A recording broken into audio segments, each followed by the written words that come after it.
known to us, plastic was synthesized in 1907 by chemist Leo Baekeland. He was the one who created the first synthetic plastic known as bakelite. It did not melt when heated, was cheap and accessible, and therefore became the first plastic that paved the way for the commercial use of such materials in manufacturing. And as the demand for them grew, durable materials were needed for everything in the world. More convenient, versatile, and cheaper types began to spread.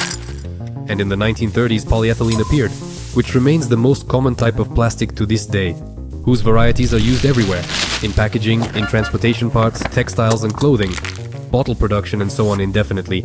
But what is their problem? It is that such a convenient and cheap synthetic materials do not decompose but only break down.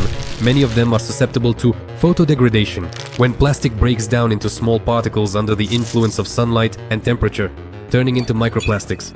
We do not see it, but it surrounds modern humans.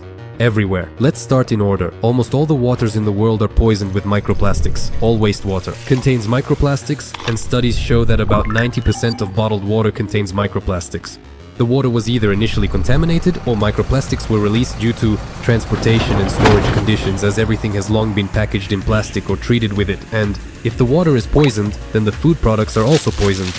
All seafood, sea salt, and even beer. Not all, mainly if their water during production was contaminated and the fish and salt were sourced not in environmentally clean places, although there are almost none left, as microplastics have been discovered even in the samples of waters and catches from the Arctic and Antarctic.